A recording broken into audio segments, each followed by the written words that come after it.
Oh, welcome back to Margaritas in Paradise. Hey, today I'm out on the road. I'm taking a ride up to Chiang Rai to go visit a friend, maybe play a little bit of golf. But let's see here. You can see, I don't know if you can tell or not, I do have the motorbike in the back of the pickup truck. Yesterday I ended up driving about 450 kilometers. I stayed last night in a place called Limak in the Prashat province.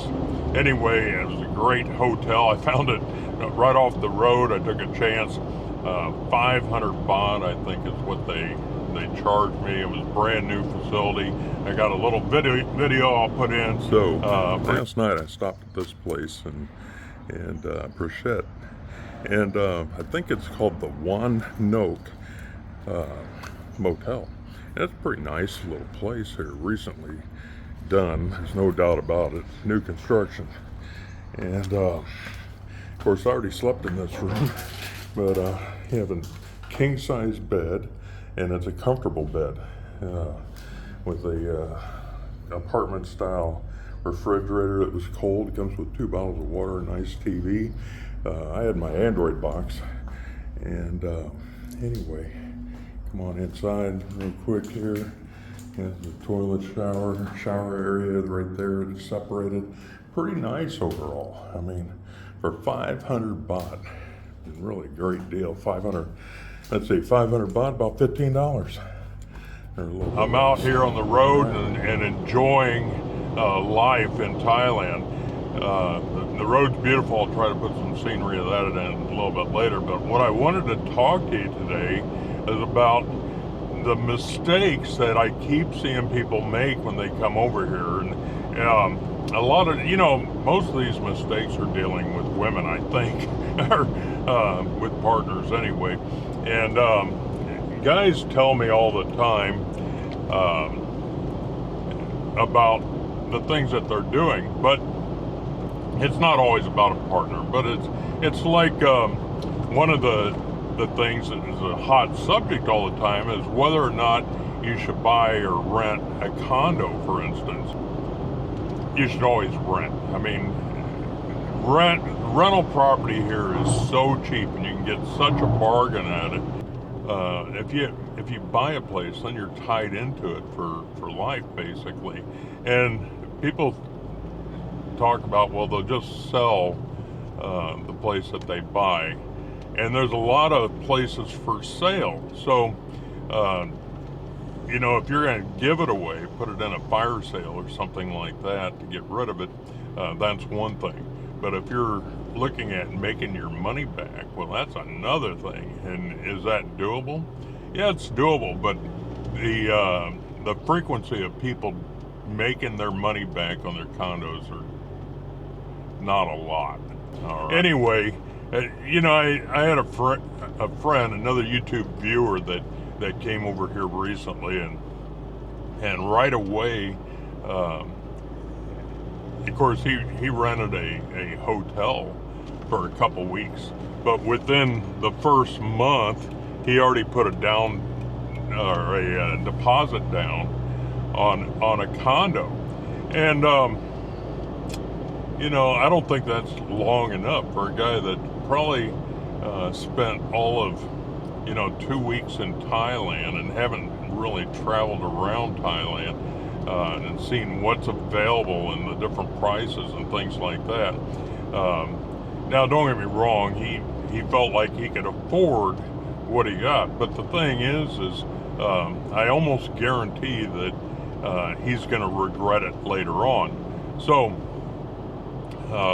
if you come here and you enjoy this, Pattaya, for instance, make sure that this is the place that you want to be before you just put down money and buy a condo. And you should follow a certain set of rules. Is one of the main rules is the money that you're using to buy a condo here means nothing to you. You're not going to depend on it for the future, for your retirement or things like that. Okay, don't don't look at buying a condo as an investment here in Thailand, because more than likely, if you decide to sell it, your condo went down in value instead of up, and that's just the opposite around the world right now, right? So the main thing is the money that you're putting down on it. Maybe you're going to make less money on the return. Condos in my building, for instance, the original sale price of a room like I have was, I think, around 850,000 baht, and I ended up paying 1.5 million baht for my room. So it didn't even double in 20 years the value of my condo. Now, is that the norm? Yeah, I think it is. The newest value in condos, the prices are, when they put up a brand new condo, they're going to get a premium price for it. But 10 years down the road, that condo is not new anymore, and there's newer, greater, better ones coming up with all the newest amenities, and they're taking the front seat of the condo you just bought 10 years ago. And I almost guarantee you that your condo from 10 years ago isn't worth the price that you paid for it. So anyway, that's just one of the big mistakes I see. I had another friend of mine, another viewer, that came over, and he was talking about, he met a girl, and she worked a normal job in that, and so they got talking about how much money that she makes a month, and I think she's making around 13,000 baht a month, and she's a professional, and I'm not going to tell you exactly what she does, but the thing is this is it's not a bar job or anything like that, and she's doing pretty good at it, and enjoys her job. So, but my friend ended up saying, 13,000 baht, what's that come out to be? It's not even $500 a month, so he thought he would go ahead and add to her income stream. So anyway, is that doable? Well, yeah, it's doable, and I'm sure it's appreciated by the people that are receiving it.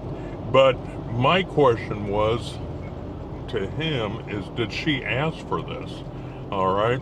And do all women in Thailand expect money from foreigners? Now, what is your answer to that? Okay, so there's lots of women that you're going to see or meet in Thailand that are not there as a part of a transactional relationship. So I don't know. It's I'm going to see Gay, for instance, on this trip, and for me to give her money or something like that, she would take that as a slap in the face. All right. Yeah, she's not that type of a girl. Okay, she owns her own businesses, and she has her own money, and she's just not that type of a girl. But is every girl that you're going to meet in Thailand that way? Well, probably not. But the thing is a lot. There are going to be a lot of women that expect a certain amount of contributions to their life. Okay, and especially the girls that you're going to be meeting in the bars. Now, this takes me to another subject. I just had dinner in the last, 3 nights ago in Pattaya, and we ate at the Flame. I brought that up before. That's a great place. I'll put a link for it in the description below. If you've tried it, put a comment down. Let me know what you thought about it. But I just think it's just a great value for Pattaya. But anyway, we ate at the Flame, and So my friend, he doesn't take part in the bar scene, okay, the nightlife, but he absolutely loves the Pattaya area just from what it offers. You know, I've talked about this before, that there's more to do in Pattaya, Thailand than just the nightlife, okay, and he finds that very true. He's in a profession that he's getting ready to retire, and he's kind of setting himself up now ahead of time. He knows that he wants to live in the Pattaya area for part of his life, part of his retirement, and he has plans of living, you know, let's say 5-6 months out of the year in Pattaya, and he wants to live another portion of the time of his life in his original hometown, and he has another place that he likes to live as well. So he's setting himself up with accommodations in all three locations, as far and transportation and things like that if needed. And so anyway, he was asking about transactional relationships and how much that was costing. Now, my friend, again, he's not normally that type of a guy. Does that make sense? He really isn't. But he was asking about it and the actual costs and what people are giving these days that are taking part in transactional relationships, you know. So now the guys around me, my friends, okay, that do take part, are probably in the let's just say the 2,000 baht category, okay. But foreigners in general will come here and they go to the go-go's and things like that, and they're asking higher prices. The impression that it'd be about 5,000 baht, okay. But people do pay that, and people pay more, and so I think it's a mistake for you to pay that much too if you're involved in that type of a relationship, okay? But don't get me wrong, you should be as generous as you can afford to be, but there at no time should you compare these prices to where you're from, okay? Let's say you come from the United States, and if you went to Las Vegas or something like that, and it would cost, let's say, 30,000 baht for the same type of activity. I don't know, does it cost that much? I know this is a touchy subject, and I don't want to talk around it too much, but I think you get my point. You know, generosity is one thing, but the more you pay now, you're setting the tone for later on. And if you're going to be here on a regular basis, you want to set a tone of even what's the norm for this area. So, with that being said, I have another friend, okay, a viewer, subscriber. He recently just bought a motorbike for another girl. And he would see, I know this girl named Lan, and he would see Lan out walking every day, going from point A to point B, and he thought it was just ridiculous that she was walking. If you know anything about a Thai woman, is they're going to avoid walking any great distances, you know, and it's kind of like walking in the sun. You see a Flong walking down the street in the sun, enjoying the day, getting a little bit of vitamin D, right? And a Thai person in general, very seldom you're going to see them walking in the sun. If they don't have a choice, if there's no shade available, they're going to be walking with an umbrella. And if they can avoid walking it, say they can take a bot bus or something like that, that's more than likely what they're going to do. So So you kind of take that in the back of your mind. So my friend, he ends up, he had a small relationship with Lon, and he decided, he's going to make things better for her by going out and buying her one of these Click 125 motorbikes. I think he paid around 40,000 baht for it or so, something like that.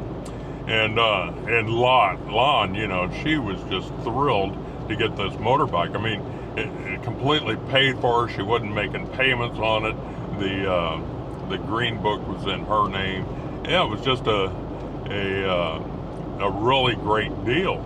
Okay, so then my friend ended up going back to the United States, and when he returned, he noticed Lon walking still, and right away he asked Lon about the motorbike, and she said, "Oh yeah," she said that her mother needed transportation, and she didn't mind walking, so she went ahead and gave the motorbike to her mother up in the village, had it shipped up there. And of course my friend's like, "What? No, I bought it for you," and she said, "Yes, and I thank you," but anyway, as it turns out, Lon didn't mind walking. Okay, so it's just one of those things that I learned a long time ago is that I never, when it comes to especially Thai girls in general, I never get them something unless they ask for it. Okay, it's one thing if you're walking in the mall and you go past the gold shop, the local gold shop, and a girl asks you for gold, which you shouldn't fall for either. Okay, but so that's a little bit different. Or if you're at the local mall and she wants real Levi jeans or whatever name brand jeans are out there right now, or a special pair of tennis shoes or something like that, that's a different story. But for you to just believe that you're going to make somebody's life easier by buying them a motorbike, or that sort of thing, unless they ask for it, more than likely this is something that they're not going to need. I had a friend of mine, it was Christmas time, and he went out and bought his girlfriend a 2-baht gold necklace. Okay, and this was, of course, back in the day when gold was a lot cheaper than what it is right now. Ridiculous prices for gold. But anyway, if you have gold, it's a good time. I don't know if it'll ever get this high again. Maybe it'll keep going. Who knows? But anyway, yeah. So he bought Fawn, was her name, a 2-baht gold necklace, and anyway, and that was for Christmas. Now, what does Christmas mean to most Thais? Okay, is it the time for giving? Did you receive a Christmas, if you were in Thailand, did you receive a Christmas present at Christmas while you were in Thailand? So those are the questions to ask, because, more than likely the answer is no, you didn't receive anything, because, Christmas is another day in Thailand, and the only people that really celebrate those type of holidays are foreigners, and they go to the local eateries that have a Christmas dinner, or maybe a bar or something like that, and it's a gathering of friends, other people that are like-minded. But in the local area, more than likely everybody's working that day. It's not a special day here in Thailand like what you're used to. All right, does that make, yeah? So yeah, you have to kind of look at it that way. So anyway, Fawn ended up going home like a week later and to visit her parents. And so my buddy, he ended up staying here. And man, I'll tell you what, I wish I could get a picture of this, but it's a truck that's loaded way high with furniture on it. But anyway, just have to believe me. Hopefully I'll get a picture of it later on. But anyway, so when Fawn came back, my friend noticed that Fawn wasn't wearing her necklace anymore. And so after a week or two went by, my friend asked Fawn about her necklace. She said, "Oh, she had to sell it. Her family needed something, and you know, her gold necklace was worth more than what her family needed, and she needed the money for her family, so she sold that gold necklace." Of course, that just infuriated my friend. You know, he didn't give that necklace to her for her to sell and re-gift it to her family. But that's not the way that a Thai girl looks at gold. You know, gold is an investment into the future. It's the same thing as having money in the bank. You know, if you need that money to be used for whatever, you know, and believe me when I tell you, family is a very strong incentive to sell your gold, to sell your motorbike, whatever you have. If your family needs something more than you do, you can just assume that they're going to sell those presents that maybe you gave to them. Does that make sense? Okay. So, yeah, let's say sometimes our gratitude to a person is looked at differently to them, and they're looking at this gift, your generosity to them, is something that they can do anything they want with, you know. So here's another thing.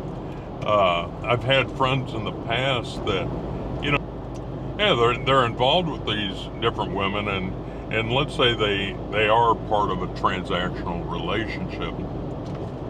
And, you know, is money ever enough? Well, as you're going to find out, if you don't know this already, we're getting ready to enter internet. So, if you don't know already, money is never enough. Okay, it doesn't matter how much money you give to anybody here in Thailand in general. If there's a chance that they can get more from you, they're going to press that issue. Okay, so this is something that I found out a long time ago. The idea of giving, let's say, an allowance to your girlfriend. Is that a fair word? Allowance, okay? Do you give an allowance to your girlfriend once a month? No way. You know, in my book, you need to break that allowance down to maybe weekly or maybe every 3 days. All right. It may be a small amount every 3 days or every week, but I would say that the most often, let's see here, maybe you should say every Friday I'm going to give you so much of your allowance for the month, okay? And so she knows that every Friday she's getting paid, that she has money coming in to her, okay? Now the thing is more than likely, now not all girls are like this, but more than likely, if you give her money on Friday, more than likely on Saturday that money's gone, Okay, it's gone for the entire week. And there's a good chance that come Monday, she's going to need more money. So kind of keep that in the back of your mind. But, and what I see is that a lot of my friends get involved with their money. Okay, start asking these girls about thinking about the future, maybe opening a bank account for them so they can save money. And these are all ideas that just don't work too much in a Thai society. Don't get me wrong, there are people that save money, that have money in the bank. But when you're talking about especially bar girls, girls that are coming from a traditionally poor area, that any money that they have in the bank is available to their family. Okay, you're going to find out that the family, if they know that you have money, if you have money in general, if you have it sitting in the bank or anywhere it's at, that they're going to have a stronger need for that money than you have. Or that girl has. Okay, so they're going to find a reason to spend that money until it's completely all gone. So the idea of going from, let's say, a monthly allowance to every 2 weeks or once a week or even every 3 days is a better idea. You're setting a tone that, what I found out is, and this was back in the day, I think with Nikki, my first Thai wife, I gave her an allowance of around 10,000 baht a month. And I would say within 8 years, we were up to 100,000 baht a month. Okay. And what ended up happening with that is, and my friends have learned this as well, that they dive into what these girls are doing with their money. All right, so much of it has to go to their family. So let's say that they're giving, they're giving 5,000 baht a month to their family, to their mother. Okay, mother and father. All right, so let's say they have children. They're giving another 5,000 baht a month to whoever's taking care of their children. And their children are going to school, and that costs 1,000 baht a month. Okay, so they're given that, and that's per child. Let's say they have 2 children, so we're already up to 12,000 baht a month. And they have a motorcycle payment. All right, so that's another 2,000 baht a month. So you're at 14,000 baht a month. Now, what about them? That's the way a lot of guys look at it. They look at, well, they're spending all their money and they don't have anything left. So I need to give them something so they have something left. So they may double the amount that they were originally giving them. Let's say they were giving them 10,000. Well, they're spending 14,000 for all their bills. Okay, the things that they have committed to in life, and they may still have an apartment to rent or something like that. So instead of 10,000, let's jump this up to, let's say, 20,000 baht per month. Okay, so we look at that as maybe a trivial amount of money. Let's see, what does that come out to be? $600, approximately $600 a month, if we're giving them 20,000 baht, and we're enjoying that relationship.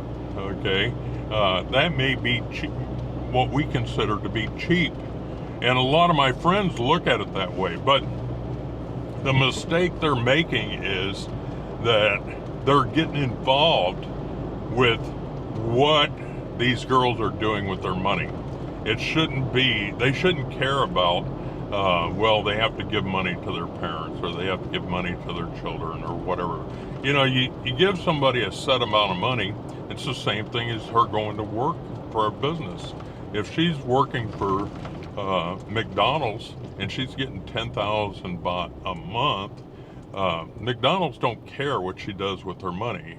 When she gets paid at the end of the month or whatever, or whenever, she's able to take that money and spend it on whatever she wants, and she should be happy.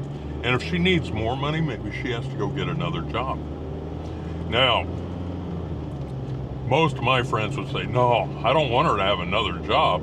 I want her to be with me all the time. So I just have to adapt to that situation and maybe raise the stakes, give her more in her allowance. So that's what happened to me, you know. And that's over the course of 8 years, you know, and the price just kept going up. And I jumped back to that, is that how much you give is never enough, and that's a fact. All right, and the last thing that you ever want to do is talk about money in the bank. Okay, it's one thing if she has money in the bank, which she, you know, the best scenario is that she'll never mention how much money that is in the bank. You know, that's her retirement fund. Okay, but nobody in Thailand ever thinks about retirement. It's all about right now. Tomorrow is another day. Tomorrow is a day that I can make more money.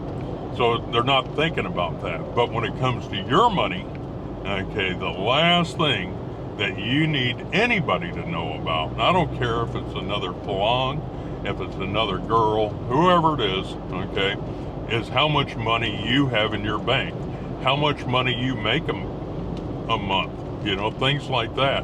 Because when you bring that subject up, there's no doubt about it that they will be taking notes, okay? And when I say they, I'm talking about other people too. When you're sitting in a bar and another Phalong, okay, another Westerner has an idea that you're making 100,000 baht a month, or you're making 200,000 baht a month, okay? They're taking notes, and they know that you have the availability for extra funds, all right? And I don't know how many times I've been asked by Phalongs if I have an extra 10,000 baht that I can loan them, okay? Or an extra 20,000 baht that I could loan them. Now, we've talked about this before. Don't come here broke, all right? But there's a lot of broke Westerners here in Pattaya. And usually what ends up happening is that when these guys start asking for money, they'll say something like, they'll say, hey, I'm running a little bit short this month. Do you have an extra 20,000 baht that I can pay you back the first of next month? And I'll give you a little bit extra. And for the people that fall for this here, the key that this other Phalong's going to always say is, he's going to say, hey, I'm really embarrassed about even asking you for money. Can you make sure that you don't tell anybody else that I borrowed money from you? You know, I'll try to just keep it between us, and that way, and it's a one-time deal, right? So, but more than likely, it's not a one-time deal. It's a deal that they've asked many people for the same thing, and they always tell them, let's just keep it between us, okay? When the guy finally disappears from that bar, you're going to find out that he's asked a lot of different people to borrow money. And that's just one of those things that you don't want to get involved with. I've talked about this before. When you come to Thailand, you have to have multiple income streams coming in. And yeah, but you want to keep it to yourself. Don't tell other people how much money you have, and especially girls. Okay, but you know, the amount of money that you have available to yourself in Thailand is your business, and keep it that way. All right, if you haven't done so already, make sure that you give me a big thumbs up, that you're hitting that subscribe button. Hit the little bell next to it for future notifications of videos that are coming out. And let's press on. Something like that. Anyway, it's a beautiful area to come and visit. There's lots of waterfalls and things like that around here. Lots of historical beauty as far as the old Buddhist temples and places like that to go visit.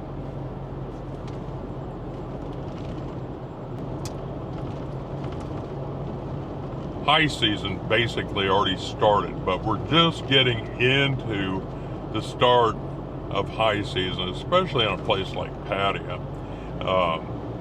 I don't know if anybody would agree whether it's high season yet or not, but technically I would say October 15th is really the start of it. You're going to see more with Halloween coming up, but then November the temperatures are going to start dropping, and you're going to see more tourist buses and things like that in the area. And that's another thing, you know, it's the temperature's dropping anymore. I need to, on this trip, I brought a jacket with me because I know this area is going to be cool. Temperatures are going to be dropping down into the upper 60s, 60 degree Fahrenheit in the evenings. So I doubt if we're in the low 60s, but upper 60s anyway. And I'll tell you, for me, anything in the mid to lower 70s, I'm wearing a jacket. So anyway, yeah, it's really a neat area to visit. So, and the last thing I want to mention to you, you know, if you're not living here full time, you really shouldn't be buying anything other than maybe tourist trinkets or things like that for you to take back to your country or your home. But if you're staying here long term, I would highly suggest finding a lawyer. There's lots of foreign lawyers that are here that are working with a Thai lawyer. Foreign lawyer can give advice and things like that, and they'll tell you how things go here. You know, I use Magna Carta here in Pattaya, but there's lots of lawyers out there. I would definitely recommend when you're thinking about buying things, especially property, you avoid considering putting property into somebody else's name. All right, use your name, and if you don't think it's available, go talk to your lawyer about it, about potentially starting a Thai company, and you can be the chairman of the board, basically. You know, you're basically going to put 3 other Thais that are going to have controlling interests of the company, but there's a way around that where you maintain control with 49%. And I know that sounds confusing, but I'll tell you the basics behind this is that you start this company and you're the chairman with 49% controlling interest, okay? And you have 3 other Thai nationals that are on this board. And let's say the let's say your lawyer is one of the Thai nationals, okay, or the secretary at your lawyer's office, and she has 11% of your company's interest in stock.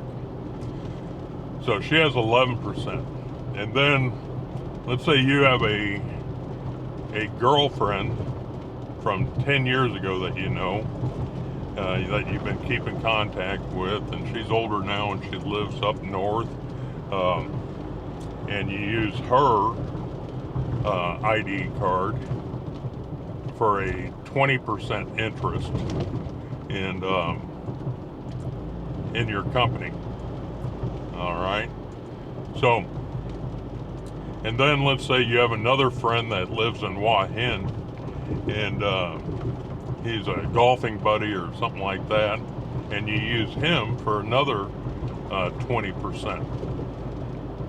So these are the people that are on your board, and they don't know each other. Okay, and that's the key. You don't want them knowing each other, because if they ended up getting together, they would have a controlling interest of your company. But most people that set up these companies like this here are pretty successful, because they never meet each other. They don't come to a joint meeting or anything like that. There isn't no product being performed. It's just a company that is designed that owns, let's say, a piece of property, let's say a house or a piece of land or something like that.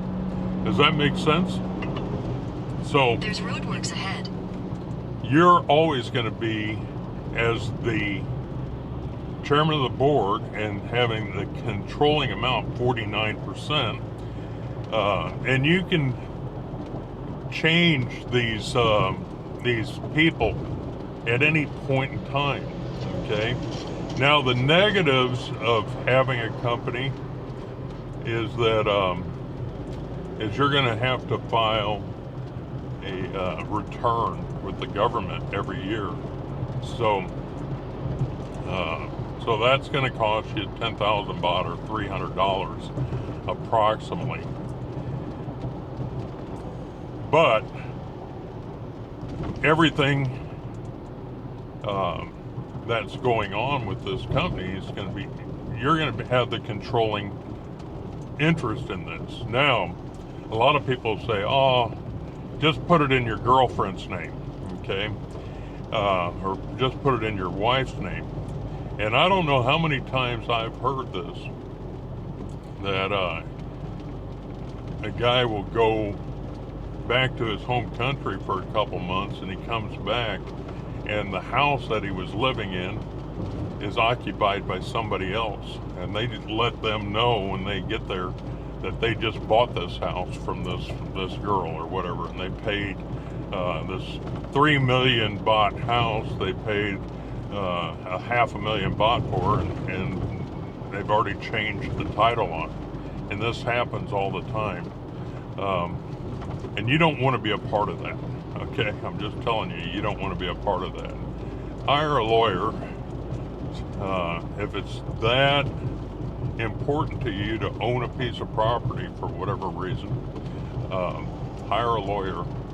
And if you can afford the property, you can afford the company costs, $300 a year. All right, well, that's all I have for you for today. I hope you're having a great day. I want to put a special shout out to the guys in the members only area. I really appreciate your time. I got a video coming up on Soy 6. That's going to be a members only video. And anyway, I hope you're having a great day, and this should be a good trip. All right, we'll talk to you later. Bye-bye.